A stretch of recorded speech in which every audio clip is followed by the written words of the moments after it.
Hello students, this is lecture number 12 on topic magnetic effect of electric current. In today's lecture, let us obtain the expression for force acting and experienced by straight wire conductor when two conductors are kept parallel to each other and they are carrying the current in same direction. Diagram में देखो, ये एक conductor है,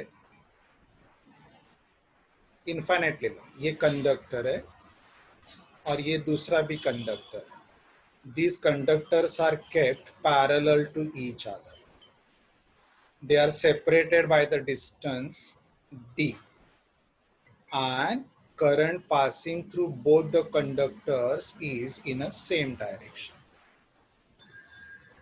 See, cursor पे ध्यान दो. Consider two parallel conductors carrying the current in same direction. ये दो कंडक्टर है, they are carrying the current in the same direction and they are separated by the distance d. अभी यहाँ पे होता क्या है, each conductor becomes the source of magnetic field. तो एक कंडक्टर जो मैग्नेटिक फील्ड सेट करेगा, in that magnetic field second conductor carrying the electric current lies, the force of acts on.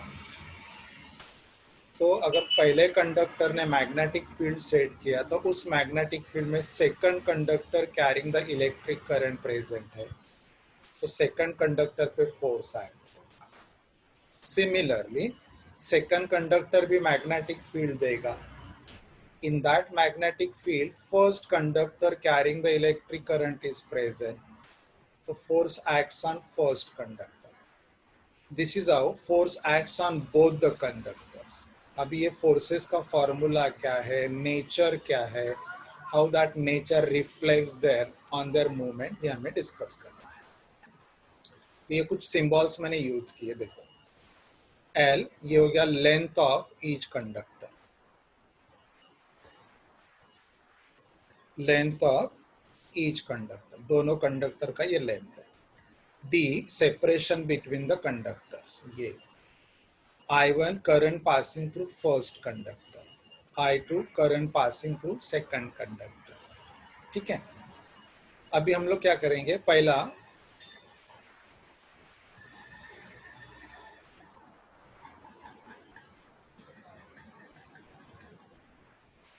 दो मिनट. अभी देखो यहाँ पे क्या हो रहा है, ये पहला कंडक्टर है. Through this conductor the current passing is what, I1. तो इस कंडक्टर का जो मैग्नेटिक फील्ड का पैटर्न रहेगा वो कैसे रहेंगे, मैग्नेटिक लाइंस ऑफ फोर्स कैसे रहेंगे, कॉन्सेंट्रिक रहेंगे और एंटी क्लॉकवाइज रहेंगे, like this. This is the magnetic field set by the first conductor carrying the current I. So this conductor carrying the current I gives you the magnetic field in terms of concentric magnetic lines of force जो anti-clockwise है. तो because of this conductor इसका right में magnetic field रहेगा normally inward और left में रहेगा normally outward. तो आप राइट हैंड थंब रूल से फाइंड आउट कर सकते हैं. कैसे, hold the conductor into the right hand so that four fingers follow these magnetic lines of force and thumb is what stretch along the length follows the direction of current. So tangent drawn to the magnetic line of force gives you the magnetic field direction. तो इस point पे magnetic field because of this conductor जो रहेगा वो normally inward रहेगा और यहाँ पे नॉर्मली आउटवर्ड रहेगा. अभी हम लोगों ने already magnetic field due to straight conductor carrying the electric current derive किया है लास्ट लेक्चर्स में.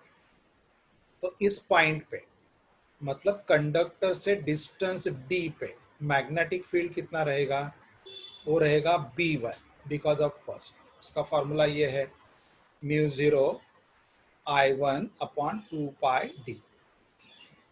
This is the magnetic field of induction because of first conductor carrying the current I and at a point at a distance D यहाँ पे, और वो normally invert रहेगा। Okay, अभी देखो उस मैग्नेटिक फील्ड में ये second conductor carrying the electric current present है। उस मैग्नेटिक फील्ड में B1 में second conductor carrying the electric current present है। तो कंडक्टर के सभी पॉइंट पे ये मैग्नेटिक फील्ड अवेलेबल है, करंट अपवर्ड फ्लो हो रहा है। तो what is the force acting on this conductor? What is the force acting on this conductor is what? F2।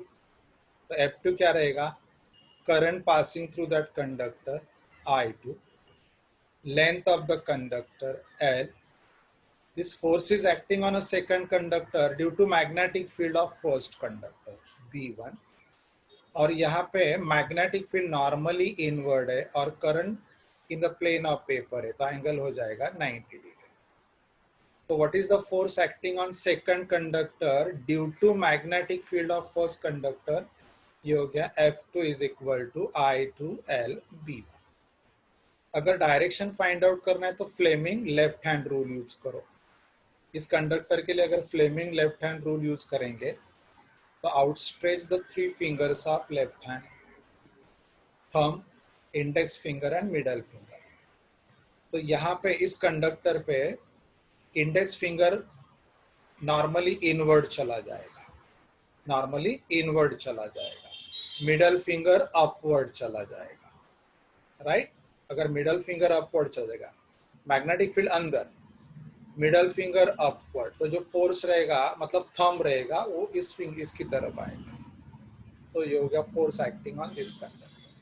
वापस समझा तो ये दो कंडक्टर्स है, कंडक्टर्स का लेंथ कैपिटल L है, सेपरेशन D है, they are carrying the current in the same direction. तो ये कंडक्टर में से जो करंट पास हो रहा है I1, because of that it gives you the magnetic field. वो मैग्नेटिक फील्ड रहेगा concentric circles, magnetic lines of force. तो अगर हम लोग right hand thumb rule use करेंगे तो इस कंडक्टर की वजह से magnetic field on the right hand side रहेगा नॉर्मली इनवर्ड और लेफ्ट में रहेगा नॉर्मली आउट। तो एट ए डिस्टेंस D इस कंडक्टर की वजह से कितना मैग्नेटिक फील्ड आएगा? इस कंडक्टर की वजह से एट ए डिस्टेंस D कितना मैग्नेटिक फील्ड आएगा, मतलब कोई भी पॉइंट पे इस कंडक्टर में, वो आएगा μ0 I1 अपॉन 2 पाई D। ये फॉर्मूला हम लोगों ने ऑलरेडी डिराइव किया है। लेकिन इस मैग्नेटिक फील्ड में भी ये सेकंड कंडक्टर प्रेजेंट है। तो second conductor carrying the current I2 is present in a magnetic field B1।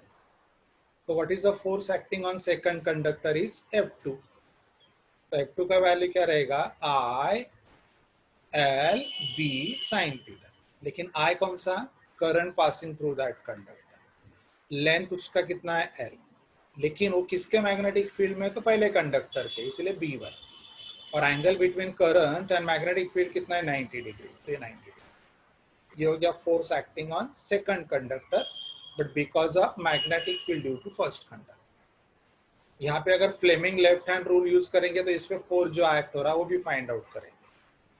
Fleming left hand rule का इंडेक्स फिंगर अंदर जा रहा है पेपर के अंदर, मिडल फिंगर अगर अपवर्ड जा रहा है पेपर पे तो थंब जा रहा है लेफ्टवर्ड।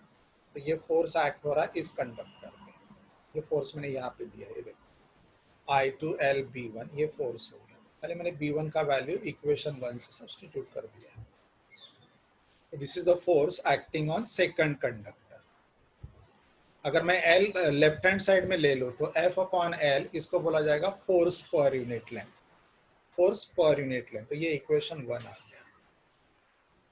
अभी जो डिस्कशन मैंने सेकंड कंडक्टर के लिए किया वही फर्स्ट कंडक्टर के लिए भी कर सकते हैं। कैसे देखो,